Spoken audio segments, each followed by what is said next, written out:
కాశ్యపాన్వయ సంజాతం శరణ్యార్యపదాశ్రితం వైరాగ్యజలతిం వందే రంగరామానుజం మునిం. అందరికీ దాసోహం. మన ఆచార్యులు శ్రీ శ్రీ శ్రీ త్రిదండి శ్రీ రంగరామానుజ స్వామి వారు అనుగ్రహించిన రచనని మనం చదువుకుంటున్నాం. ఆచార్యవాన్ పురుషోవేద, ఆచార్యుడు కలవాడే పరమాత్మని సాక్షాత్కరించుకొనగలడు అనే విషయాన్ని మనకి తెలియచేస్తున్నారు మన ఆచార్యులు. 34వ అధ్యాయాన్ని ఈరోజు మనం అనుసంధానం చేసుకుందాం. 34వ అధ్యాయంలో ఆచార్య కైంకర్యమే పరమోపాయం అనే విషయం వేద శాస్త్ర సమ్మతమైనది అనేది మనకి బామ్మగారి ద్వారా తెలియచేయబోతున్నారు. మనం కూడా తెలుసుకుందాం. బామ్మ, నువ్వు చెప్తున్నదంతా ఒప్పుకున్నాననుకో, కానీ వేదంలో అంతటా కూడా సర్వేశ్వరుడే కదా పరమోపాయంగా కనిపిస్తాడు. ఆచార్యుడు తెలియని వాటిని తెలియచేస్తాడు అంతే. మరి నువ్వు ఇన్నాళ్ళ నుంచి చెప్పింది కూడా భగవంతుడు భగవంతుడు అని చెప్పావు. మరి ఇప్పుడు ఆయనతో సమానంగాను అధికంగాను కూడా ఆచార్యుడిని తీసుకోవాలి అంటున్నావు. ఇది వరకు నువ్వు చెప్పిన దానికి ఇది విరుద్ధం కదా అన్నది తపస్విని. అదే మాట మళ్ళీ అడుగుతావేమిటే అక్క? శాస్త్రంలో భగవంతుడే పరమప్రాప్యుడు అని చెప్పిన దానిని కాదనలేదు కదా. ఆయనకి నిజంగా సంతోషం కలిగించాలని ఉంటే ఆచార్యుని సేవించాలని కదా ప్రథమ పర్వం, మధ్యమ పర్వం, చరమ పర్వం అని 3 స్టెప్స్తో ప్రూవ్ చేసి మరీ చూపించింది బామ్మ అన్నది యశస్విని. అది సరేలేవే చెల్లి, ఆ ప్రూఫ్ని నేను కాదని అనట్లేదు. కానీ అలా సంతృప్తి పడడం కన్నా ఎక్కడో ఒక చోట వేదంలో కనీసం చిన్న ముక్కైనా స్పష్టంగా ఉంటే బాగుండేది. అందరికీ ఇది ప్రమాణంగా పనికి వస్తుంది అని నా బాధ అన్నది తపస్విని. బామ్మ చెప్పిన ప్రూఫ్లు బాగా గమనిస్తే నీకు అర్థం కావడం లేదు. భగవంతుడన్నా ఆచార్యుడన్నా ఒకటే అని, ఆయనే నేరుగా మన కోసం అవతరించినట్లు ఉన్నదిగా. మరి నువ్వు భగవద్గీతని బోలెడన్ని మార్లు చదువుతావు, జ్ఞాపకం లేదు నీకో శ్లోకం? యదా యదా హి ధర్మస్య గ్లానిర్భవతి భారత అభ్యుత్థానం అధర్మస్య తదాత్మానం సృజామ్యహం అని అన్నది యశస్విని. బామ్మగారు మౌనంగా వింటున్నారు వీళ్ళ వాదనని. అయితే ఆ శ్లోకం ఉంటే అన్నది తపస్విని. ఎప్పుడెప్పుడైతే ధర్మానికి గ్లాని నాశనం కలుగుతుందో, ఆ అధర్మానికి వృద్ధి కలుగుతుందో అప్పుడు నేను అవతరిస్తాను అని మామూలు అర్థం. అవునా? మరి ఇందులో ధర్మం అంటే ఏంటే అడిగింది యశస్విని. నువ్వు భగవద్గీత శ్లోకాల్ని ఇంత లోతుగా ఎప్పుడు చదివేవే? ఆశ్చర్యమే ఇలా అడుగుతున్నావంటే. ధర్మం అంటే ఏముంది? న్యాయం అనవచ్చు, వర్ణాశ్రమ ధర్మాలు అనవచ్చు. లోకంలో విచ్చలవిడిగా అందరూ ప్రవర్తిస్తూ ఉంటే కంట్రోల్ చేయడానికి తాను అవతరిస్తాడు అని కదూ అర్థం అన్నది తపస్విని. ఎందుకు? ఆ మాత్రం దానికి తాను అవతరించాల్సిన అవసరమే ఉంది. తాను శాస్త్రాల్ని ప్రవర్తింపజేశాడు, అందులో ఏది చేయవచ్చో ఏది చేయకూడదో నిర్ణయించాడు. దాని ప్రకారం చేసిన వాళ్ళకి సత్కారము, చేయని వాళ్ళకి దండన విధించడానికి స్వర్గ నరక అధికారుల్ని, నవగ్రహాల్ని నియమించాడు. అందుచేత వర్ణాశ్రమ ధర్మస్థాపనకి అని మనం అర్థం చెప్పుకుంటే సరిపోతుందిలే అని చెప్పుకోవడం కాకుండా తరచి చూడు విషయంలోకి అన్నది యశస్విని. నీ ఆర్గ్యుమెంట్ బాగానే ఉంది. పరిత్రాణాయ సాధూనాం వినాశాయ చ దుష్కృతాం ధర్మ సంస్థాపనార్థాయ సంభవామి యుగే యుగే అన్న శ్లోకంలో ధర్మం అంటే వర్ణాశ్రమ ధర్మాలు అని ఖచ్చితంగా చెప్పలేదు. వ్యాఖ్యానాల్లో తన ఆరాధనా రూపమైన వైదిక ధర్మస్థాపనకి అని చెప్పారు. అదే అర్థం ఈ శ్లోకంలో కూడా తెచ్చుకోమంటావా అన్నది తపస్విని. ఎందుకు ఆ రిపిటేషను? అనవసరం. అసలే యుద్ధభూమి, చెప్పవలసింది చకచకా చెప్పాలి కానీ నసపెడితే ఎలా బామలా అన్నది యశస్విని చిన్నగా నవ్వుతూ. మళ్ళా నా గోళ్ళెందుకు మధ్యని? చెప్పు అన్నారు బామ్మగారు. మరైతే ఇక్కడ ధర్మం అంటే ఏదంటావు? 9వ అధ్యాయంలో అపిచేత్సు దురాచారో శ్లోకం తర్వాత క్షిప్రం భవతి ధర్మాత్మ ఆ శ్లోకంలో ఉన్న ధర్మం అంటావా? శాస్త్ర విరుద్ధంగా నడుస్తున్నవాడే అయినా నన్నే లక్ష్యంగా పెట్టుకుంటే వాడు వెంటనే ధర్మాత్ముడు అవుతాడు. అంటే నా భజన యందు ఆసక్తి గలవాడవుతాడు అని అర్థం చెప్పారక్కడ. ధర్మం అంటే భజనం అంటావా? అది ఇక్కడ నప్పుతుందా అడిగింది తపస్విని. ఇక్కడ నప్పించడం అనవసరం అది. ఎందుకంటే అభ్యుత్థానం అధర్మస్య అని అన్నారు కదా. అధర్మం హెచ్చు మీరినప్పుడు అని కదా దాని అర్థం. నువ్వు చెప్పిన ఈ అర్థాన్ని దీనికి పట్టిస్తే నా భజనం తగ్గినప్పుడు అని రావాలి. దానిని పరిత్రాణాయ సాధూనాం శ్లోకంలో ఉన్న ధర్మ సంస్థాపనార్థాయ అన్న దానిలో నా ఆరాధన అన్న దానిలోకి వచ్చేసినట్టే అన్నది యశస్విని. అయితే మరి ధర్మం అంటే ఏమై ఉంటుందో నువ్వే చెప్పు అన్నది తపస్విని. సర్వధర్మాన్ పరిత్యజ్య శ్లోకంలో ధర్మం అంటే ఏంటి అడిగింది యశస్విని. ఓహో, అదా నీ ఉద్దేశం. అక్కడ ధర్మం అంటే ఉపాయం అని. అన్ని ఉపాయాల్ని వదిలి నన్నే ఉపాయంగా పట్టుకో అని ఆ శ్లోకం తాత్పర్యం. ఇక్కడ కూడా ఆ అర్థమే వస్తుందని నీ అభిప్రాయం అయితే శ్లోకం తాత్పర్యం ఎప్పుడెప్పుడైతే స్వరూప విరుద్ధాలైన ఇతర ఉపాయాలు విజృంభిస్తాయో అదే కదా అధర్మం అంటే. అప్పుడప్పుడు నేను మళ్ళా స్వరూపానురూపమైన ఉపాయం ధర్మం నేనే అని నిరూపించడానికి అవతరిస్తాను అని రావాలి. బాగానే ఉంది, కానీ మాటిమాటికి వచ్చి భగవద్గీత అంతా చెప్పి సర్వధర్మాన్ పరిత్యజ్య అనేసి చటుక్కున విడిపోతూ ఉంటాడనా నీ ఉద్దేశం అని నవ్వింది తపస్విని. కాదులేవే, పూర్తిగా విను. ధర్మం అంటే చెప్పానుగా. ఇక ఆ శ్లోకంలో తదాత్మానం సృజామ్యహం అని ఉంది. అంటే నేను అవతరిస్తాను అని చెప్పేసుకుంటున్నాం, కానీ పదాలు విభక్తులు చూస్తే కుదురుతుందా? లిటరల్ మీనింగ్ ఏమని రావాలి? అప్పుడు ఆత్మను నన్ను నేను సృష్టిస్తాను అని కదూ అర్థం అన్నది యశస్విని. నన్ను నేను సృష్టిస్తాను, సృష్టించుకుంటాను అని అంటే బాగులేదు కనుక తాత్పర్యంగా నేను అవతరిస్తాను అనేదే అర్థం అన్నారు. ఆత్మానం అంటే ఆత్మని సృష్టిస్తాను అని కాదు, ఆత్మ సృష్టించబడదు. అంతేకాక జీవుడి గురించి చెప్పే ప్రకరణం కాదు. తన ఆత్మ అనడానికి వీలు లేదు. తాను పుట్టుకలేనివాడే. పరమపదంలో ఉండే దివ్యమంగళ విగ్రహ రూపాన్ని అంటే అది కాదు. ఎందుకంటే అది నిత్యమే, సృష్టించబడదు. అందుకని ఇండైరెక్ట్ మీనింగ్ తీసుకున్నారు నేను అవతరిస్తాను అని అన్నది తపస్విని. ఎందుకు? డైరెక్ట్ మీనింగ్తోనే కుదురుతుందిగా. చతుర్విధా భజంతే మాం అని 7వ శ్లోకంలో 7వ అధ్యాయంలో నన్ను భజించేవారు 4 రకాలు అని చెప్తూ తర్వాత శ్లోకాలలో ఉదార సర్వ ఏవైతే జ్ఞానీతు ఆత్మైవ మే మతం, వారందరూ గొప్పవారే, కానీ అందులో జ్ఞాని ఉన్నాడే, ఆయన నాకు ఆత్మే అని అన్నాడు. జ్ఞాని అంటే సకల విధములా తననే అనన్య ప్రయోజనంతో భావిస్తూ ఉండేవాడు. ఇంకొకటి తన దగ్గర నుంచి ఆశించినవాడు.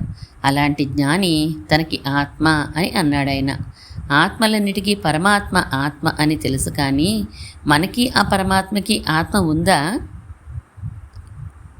ఆత్మలన్నిటికీ పరమాత్మ ఆత్మ అని తెలుసు, కానీ మనకి ఆ పరమాత్మకి ఆత్మ ఉందా? లేదు. అయితే ఎందుకన్నావయ్యా అంటే మే మతం, నా అభిప్రాయం ఇది. అతనిని విడిచి నేను ఉండలేను కనుక అతడు నాకు ఆత్మే అని అన్నాడు నీ శ్రీకృష్ణ పరమాత్మ. అర్థమవుతోందా అంది యశస్విని. ఎంత బాగా చెప్పేవే చెల్లి. నీ కృష్ణ పరమాత్మని ఎందుకు, నన్నెందుకు నిష్ఠూరం అన్నది తపస్విని. నీ కృష్ణ పరమాత్మ అంటే నువ్వు చాలా ప్రేమతో ఆయనే నాకు ఆధారం అని ఉండే కృష్ణ పరమాత్మ నాకు జ్ఞాని ఆధారం అంటున్నాడు. ఎవరా జ్ఞాని? తనని అహర్నిశలు భావించేవాడు, ఆయన లేకపోతే తాను ఉండలేడట. అలాంటి వాడినే తన ఆత్మ అని గొప్ప బిరుదుతో సత్కరించాడు. ఆ ఆత్మనే సృష్టిస్తాను అని అంటున్నాడు. ఇంచక్క యదా యదా హి ధర్మస్య శ్లోకంలో తెలుస్తోందా? అందులో చెప్పాడు కదా అన్నది యశస్విని. చాలా చాలా బాగుంది అర్థం, కానీ అప్పటి ప్రకరణం ఏమీ జ్ఞానిని సృష్టించేది కాదే అన్నది తపస్విని. సరే కాదనుకుందాం. అప్పుడు 2 విరోధాలు. ఒకటి ఆత్మానం సృజామ్యహం అనే దానికి ఇండైరెక్ట్ మీనింగ్ తప్ప డైరెక్ట్ మీనింగ్ తీసుకోలేం. రెండోది వెంటనే పక్క శ్లోకంలో సంభవామి అని ఫస్ట్ పర్సన్లో డైరెక్ట్గా తన అవతారం సాధు పరిత్రాణం కోసమే, అంటే తనని చూడకుండా ఉండలేని వారి మనస్సులను ఇంద్రియాలని సంతోషింపచేయడానికి దివ్యమంగళ విగ్రహాదులతో అవతరిస్తాను అని స్పష్టంగా చెప్తున్నప్పుడు మళ్ళా ఈ శ్లోకంలో ఆత్మానం సృజామ్యహం అని చెప్పడంలో పనే లేదు, పసలేదు అని అన్నది యశస్విని. బాగుంది, మరోమారు చెప్పు అన్నది తపస్విని. నన్ను పొందడానికి చాలా ఉపాసనలున్నాయి. కర్మయోగం, జ్ఞానయోగం వగైరాలు. వాటినే పట్టుకుని దేవుళ్ళాడుతూ ఉండేవారు అధికమైపోయి సాక్షాత్తు ఉపాయం తానే అని తెలియక ఆ విధమైన జ్ఞానానికి లోకంలో గ్లాని, ఇబ్బంది, లోటు కలిగినప్పుడు దానిని తిరిగి ప్రతిపాదించి 10 మందికి అందించడానికి వీలుగా జ్ఞానిని అంటే నన్ను తప్ప ఇతర విషయాలను కోరని జ్ఞానిని అంటే ఆచార్యులని, గురువుల్ని సృష్టిస్తాను అని యదా యదా హి శ్లోకంలో చెప్పి, వారే సాధువులు, వారు నా రూప గుణ చేష్టితాలని చూడకుండా ఉండలేరు కనుక వారి కోసం నేను అవతరిస్తాను అని పరిత్రాణాయ శ్లోకంలో చెప్పారు. నాకు ఒక్కసారైనా ఆచార్యుడిగా ఉండాలనిపించింది కనుక ఇప్పుడు నీకు ఈ విషయాలని స్వయంగా చెప్తున్నాను. కానీ అస్తమానం నేనే చెప్పుకోవడం బాగోదు. నా తరపున చెప్పేవాళ్ళనే పంపుతాను. వారు నాకు ఆత్మలాంటి వారు, వారి కోసం నేను అవతరిస్తాను. అంతేకాని నీకు చేసిన ఉపదేశాలు లాంటివి మాటిమాటికి చేయడం నా పని కాదు. నా తరపున వచ్చిన ఆ జ్ఞానులే లోకమంతా నా గురించి తమ అనుష్ఠానం ద్వారానే తెలియపరుస్తారు అని కృష్ణ పరమాత్మ అర్జునుడితో అన్న భావం అన్నది యశస్విని. యశస్విని, నీకిది ఈ అర్థం ఎవరు చెప్పారే? బామ్మగారు పరమ సంతోషపడుతూ అడిగారు. ఏమో బామ్మ, ఎవరు చెప్పారో గుర్తులేదు. కానీ ఆ మధ్య ఆశ్రమంలో గురువుగారి దగ్గర కూర్చున్నప్పుడు అర్థంతో ఉన్న భగవద్గీత పుస్తకం తీసి అలా అలా చదివాను. గురువుగారు ఏదో పనిలో ఉన్నారు. నాకు ఇలా తోచి గురువుగారిని అడిగాను, సరిపోతుందా ఈ అర్థం అని. చిరునవ్వు నవ్వి ఊరుకున్నారు. ఓ పండు తీసి నాకు ఇచ్చారు. తత్వజ్ఞానం త్వరలో నీకు పూర్తిగా అవగాహనలోకి వస్తుందమ్మా అని ఆశీర్వదించారు అన్నది యశస్విని. అదృష్టవంతురాలివి అన్నారు బామ్మగారు. నేను అడిగిన ప్రశ్నకి నువ్వు ఇలా సమాధానం చెప్పావా చెల్లి? భగవంతుడితో ఆచార్యులు సమానం అధికం ఎలా అవుతారని అడిగిన దానికి అన్నది తపస్విని. సమానం ఎందుకంటే ఆచార్యులని, జ్ఞానులని తాను విడిచి ఉండలేడు కనుక వారితో పాటే వారి శరీరంలో ఉంటాడు. చరమ శరీరం అంటే ఒక్కో ఇంద్రియంలో వేయించేసిన 2 దివిదేశాలని బామ చెప్పిందేమో అలా. భగవంతుడి కన్నా ఆచార్యులు అధికం ఎందుకు అంటే పరమాత్మకి ఆత్మగా ఉండగలగడం అధికం కాదు. పరమాత్మని ఎంత సంతోషింపచేస్తామో ఆత్మని అంతకన్నా ఎక్కువ సంతోషింపచేస్తేనే ఉచితం కదా. అందుకే ఆచార్య కైంకర్యం వలన భగవంతుడు సంతోషిస్తాడు అన్నది బామ్మ అని చెప్పింది యశస్విని. బాగుంది సమర్థింపు. కానీ డైరెక్ట్గా సర్వేశ్వరుడు ఆచార్యులు ఒకటే, వారిద్దరి యందు ఒక్క విధమైన బుద్ధే ఉంచాలి అని చెప్పే వేదవాక్యం ఒక్కటి లేదా బామ్మ? మళ్ళీ అడిగింది తపస్విని. నీకు వేద ప్రమాణం చెప్తే కానీ చూపిస్తే కానీ ఒప్పుకోవన్నమాట. ఒక విధంగా ఈ పట్టుదల మంచిదే. కానీ వేదంలో చెప్పారు కనుక ఆచార్యుల్ని ఆరాధిస్తున్నాను, ఆచార్య కైంకర్యం చేసుకుంటున్నాను అనే కన్నా ఆచార్యులంటే ప్రీతి కలిగింది కనుక ఆయనని ప్రేమిస్తున్నాను అనేది చాలా గొప్ప. భక్తి చేత కాకపోయినా భయం చేత అయినా భగవత్ కైంకర్యం చేసుకోవాలి అని ఎలా అన్నారో అలాగే ఇక్కడ కూడా నీకు డైరెక్ట్గా ఆచార్యుల మీద భక్తి కుదిరి అంటే ప్రీతి కుదిరి ఆయనని ప్రేమించలేకపోతే కనీసం వేదం చెప్పింది కనుక చేయకపోతే ఏమిటో అనే భయంతో అయినా ఆయన కైంకర్యంలో దిగడం మంచిదే. చెల్లికి భక్తి కుదిరింది, ఆచార్య కైంకర్యం చేసుకుంటోంది, ఆయన అనుగ్రహం సంపాదిస్తోంది, ఆయన సన్నిధిలో తన మేధస్సు జ్ఞానం వికసిస్తున్నాయి. నీకు భయం కలిగి ఆచార్యుల దగ్గరికి వెళ్ళడం ప్రారంభించావు. కానీ కైంకర్యం వరకు మనసు ఇంకా వెళ్ళలేదు. కారణం నేను చెప్పినవన్నీ ఒకవేళ వేదంలో లేవేమో అనే అనుమానం పీకుతోంది నీకు. ఇంకా ఇలా బామ్మగారు ఏదో అనబోతుంటే తపస్విని మధ్యలో అడ్డుకుని, నువ్వు చెప్పిన దాని మీద అపనమ్మకం లేదే బామ్మ, ఊరికే అది కూడా ఉంటే మరింత బలం కదా అంటున్నాను అంతే అన్నది. అదేలే, అవ్వ పేరే ముసలమ్మ, అలా అన్నా ఇలా అన్నా ఒకటే. సరే విను. శ్వేతాశ్వతర ఉపనిషత్తు అని విన్నావా? శంకర భగవత్పాదులు దానికి భాష్యం కూడా రాశారు. రామానుజుల వారు తమ గ్రంథాల్లో చాలా చోట్ల దాని వాక్యాలని రిఫరెన్స్గా ఇచ్చారు. ఈ శంకర రామానుజుల వారి మాటలు ఎందుకు చెప్తున్నానంటే ఆ ఉపనిషత్తులో వాక్యం నీకు ప్రమాణంగా చెప్పిన తర్వాత ఈ ఉపనిషత్తును ఎవరైనా ఆదరించారా, అసలు ఇలాంటిది ఒకటి ఉందా అని అంటావేమో అని అన్నారు బామ్మగారు. మరీ అంత మూర్ఖురాల్ని కాదు బామ్మ అన్నది చిన్నపుచ్చుకుంటూ తపస్విని. ఇంకా ఇతర మతాచారులు అందరూ మధ్వ, నింబార్క, వల్లభ వగైరాలందరూ మాత్రమే కాకుండా సాంఖ్యులు మొదలైన వారు కూడా రిఫరెన్స్గా వాడిన ఆ ఉపనిషత్తు ఆఖరిలో అంటే 6వ అధ్యాయం 23వ మంత్రం ఈ విషయాన్ని వివరిస్తుంది. యస్య దేవే పరాభక్తి యథా దేవే తదా గురౌ తస్య తైకదత హ్యర్థాః ప్రకాశంతే మహాత్మనః అని ఆ మంత్రం. భగవత్తత్వాన్ని, ఆయనని చేరుకునే మార్గాన్ని విపులంగా వివరిస్తుంది ఈ ఉపనిషత్తు. అందులో ఈ 6వ అధ్యాయం 18వ మంత్రంలో శరణాగతిని ఉపదేశిస్తుంది. ఈ శరణాగతి మొదలైన రహస్య విషయాలు ఏవేవైతే ఆ ఉపనిషత్తులో చెప్పబడ్డాయో అవన్నీ జీవుడి మనసులో ఎప్పుడు ప్రకాశిస్తాయో ఈ 23వ మంత్రం యస్య దేవే అన్నది చెప్తుంది. ప్రకాశించడం అంటే తెలియడం మాత్రమే కాదు, అనుష్ఠాన రూపంగా పరిణమించడం, ఫలరూపంగా పరిణమించడం. భగవంతుడి యందు ఎంతటి భక్తిని చేస్తారో అంతటి భక్తిని గురువుల యందు, ఆచార్యుల యందు ఎవరు చేస్తారో వారికి మాత్రమే భగవత్ తత్వాదులన్నీ వివరించబడిన ఈ ఉపనిషద్ విషయాలు తెలుస్తాయి అని అర్థం. పరాభక్తి అంటే కంటికి సాక్షాత్కరించే అంతటి అభినివేశంతో అని కూడా అర్థం చెప్పుకోవచ్చు చమత్కారంగా. శంకర భగవత్పాదులు ఈ మంత్రానికి వ్యాఖ్యానం రాస్తూ, యథా తప్త శిరసో జలరాశ్యాన్వేషణం విహాయ యథా సాధనాంతరం నాస్తి యథా చ బుభుక్షితస్య భోజనాదన్యత్ర సాధనాంతరం నాస్తి ఏవం గురుకృపాం విహాయ బ్రహ్మ విద్యా దుర్లభః అని వ్రాస్తారు. అంటే తాపంతో ఉన్నవాడికి నీటిని వెతకడం తప్ప వేరే మార్గం ఎలా లేదో, ఆకలి వేసిన వాడికి భోజనం చేయడం తప్ప వేరే మార్గం ఎలా లేదో, అలా గురుకృప, ఆచార్య అనుగ్రహం లేకుండా బ్రహ్మ విద్య దుర్లభం అని అర్థం. ఇప్పటికైనా నీకు తృప్తి కలిగిందా తపస్విని? అన్ని సంప్రదాయాల్లోనూ ఆచార్యులు చాలా ముఖ్యమని, ఆయన ద్వారా తప్పితే ఇంకో విధంగా భగవంతుని పొందలేమనిను అన్నారు బామ్మగారు. బామ్మ, నన్ను క్షమించవే, నమ్మకం లేదని కాదే అంటూనే ఉంది తపస్విని. బామ్మగారు కంటిన్యూ చేశారు. శ్వేతాశ్వతర ఉపనిషత్తుని అలా ఉంచు, చాందోగ్యోపనిషత్తు తీసుకో, ఇది చాలా ప్రసిద్ధి కదా. అందులో ఆరుణి అనే మహర్షి తన కుమారుడు శ్వేతకేతువుకి ఉపదేశం చేస్తూ ఉంటాడు బ్రహ్మప్రాప్తి ఎలాగో. 6వ అధ్యాయం 14వ ఖండంలో వస్తుంది ఈ విషయం. పిల్లవాడికి తెలిసేట్లు చెప్పడానికి ఉదాహరణలు రకరకాలుగా చెప్తారు ఈ ఖండంలో. గాంధార దేశంలో ఉండే ఒక పురుషుడికి హస్తాలని నేత్రాలని ఒక వస్త్రంతో బంధించేసి చాలా దూరం తీసుకుని వెళ్ళిపోయి నిర్మానుష్యమైన ఒక అడవిలో బంధాలని వదిలించకుండానే వదిలివేస్తే ఆ పురుషుడు 4 దిక్కులకి తిరిగి, అయ్యో, ఒంటరిగా నన్నిలా కళ్ళు చేతులు బంధించేసి ఇక్కడ వదిలేశారు, గాంధార దేశానికి త్రోవ ఎలా ఎలా అని కేకలు వేస్తాడు.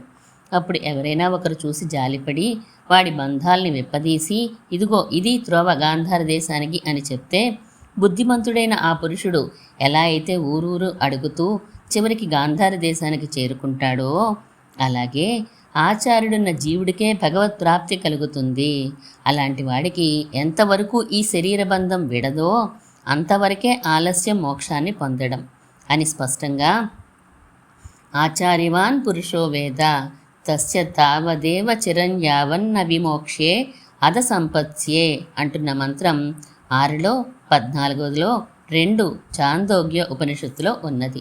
దీనిని బట్టి ఆచార్యుడు సంకల్పించిన వారికే మోక్షం అని తెలుస్తోంది కదా. ఇక చాందోగ్యంలోనే 4వ అధ్యాయం 9వ ఖండంలో 3వ మంత్రం ఆచార్యాత్ ఏవ విద్య విదితా సాధిష్టం ప్రాపత్. ఆచార్యుని వలన తెలుసుకొనిన బ్రహ్మ విద్యే ఫలపర్యంతం తీసుకుని వెళ్తుంది అని ఉంది. సత్యకామ జాబాలి ఉదంతంలో ఈ విషయం వస్తుంది. అలాగే చాందోగ్యం 4వ అధ్యాయం 14వ ఖండం 1వ మంత్రంలో ఆచార్యసుతే గతిం వక్త అని వస్తుంది. బ్రహ్మ విద్యని ఉపదేశించకుండా ఆచార్యుడు దేశాంతరానికి వెళ్ళిపోతే ఉపకౌశలుడు చాలా దుఃఖిస్తాడు. ఇతని పరిచర్య వలన సంతోషించిన అగ్నులు కొన్ని బ్రహ్మ విషయాల్ని చెప్పి ఆచార్యుడు చెప్తేనే అవి ఫలపర్యంతం వెళ్తాయని ఆలోచించి ఆచార్యస్తుతే గతిం వక్త, ఆచార్యుడు అయితేనే నీకు తగిన మార్గాన్ని తెలుపగలడు అని అంటాయి. ఇంకా వేదంలో వేదాంతంలో ఉన్న నిరూపణలు కావాలా నీకు? ఆచార్యుడు ఎంత ముఖ్యమో తెలియడానికి చెప్పాలంటే ఇంకా అని బామ్మగారు కంటిన్యూ చేయబోతుంటే కళ్ళంట ధారగా నీళ్లు కారుస్తూ తపస్సుని చేతులెత్తి దండం పెట్టేసింది. తప్పైంది బామ్మ, తప్పైంది, మరెప్పుడు ఆచార్యుల గొప్పతనాన్ని తక్కువ చేసి చూడను అని అన్నది. యశస్విని మాట్లాడకుండా వింటూ కూర్చున్నది. బామ్మగారు సొంతంగా చదివేసుకుని సాధన చేసేసి ఏదేదో చేసేద్దాం, ఎందుకొచ్చింది ఈ ఆచార్యులతో, అనవసరం, భగవంతుడు మన అనుష్ఠానం బాగుంటే ఎందుకు అనుగ్రహించడు అని అనుకునే నీలాంటి అహంకారుల్ని దృష్టిలో పెట్టుకునే వేదం స్పష్టంగా ఆచార్యుని ప్రాముఖ్యత చెప్పింది. నేను చెప్తున్నవన్నీ వేదంలోనూ తదుపబ్రహ్మణాలైన స్మృతి ఇతిహాస పురాణాల్లోనూ ఉన్నవే అని గుర్తుంచుకో. ఏవో తెచ్చి చెప్పడానికి నాకేం అవసరం? భగవంతుడి విషయం ఏది చెప్పినా రుజువు నీకు అవసరం లేకపోయింది. ఆచార్యుని సేవించుకో, వదలకు, భగవంతుడి కన్నా ఆయనే అధికం అని చెప్పేసరికి మాత్రం రుజువు కావాల్సి వచ్చింది. దీన్ని బట్టే తెలుస్తోంది ఆచార్య కైంకర్యం లభించడం ఎంత దుర్లభమైన విషయమో. ఆచార్యులు, భగవంతుడు ఇద్దరూ సమానమే. మనకు కావలసింది భగవంతుడు కనుక ఆయన్ని పొందించేవారు ఆచార్యులు కనుక ఆచార్యుడే గొప్పవాడవుతాడు. అనుష్ఠాన సమయంలో పరమపదంలో ఎలాగూ ఆచార్యులతో కలిసి లభించేది భగవత్ కైంకర్యమే. మనకి కావలసిన పరమపురుషార్థాన్ని భగవంతుడి దగ్గర అడిగినా ఆచార్యుల దగ్గర అడిగినా ఒకటే. తేడా అంతా ప్రభు చేతులు పట్టుకుని పని చేయించుకునే సామంతరాజులా ఉంటుంది భగవంతుడిని ఆశ్రయిస్తే. ఆ ప్రభు పాదాలు పట్టుకుని పని చేయించుకునేట్లుగా ఉంటుంది ఆచార్యులని ఆశ్రయిస్తే. ఇది విషయం. ఇక ఆ పైన నీ కర్మ అని బామ్మగారు కొంచెం కోపంగా ముగించి లేచారు. ఆచార్యవాణి పురుషోవేదాలో మనం 34 అధ్యాయాలు పూర్తి చేసుకున్నాం. మిగిలింది తర్వాత తెలుసుకుందాం. శ్రీమన్మహాభూతపురే శ్రీమత్ కేశవ యజ్వరః కాంతిమత్యాం ప్రసూతాయ యతిరాజాయ మంగళం.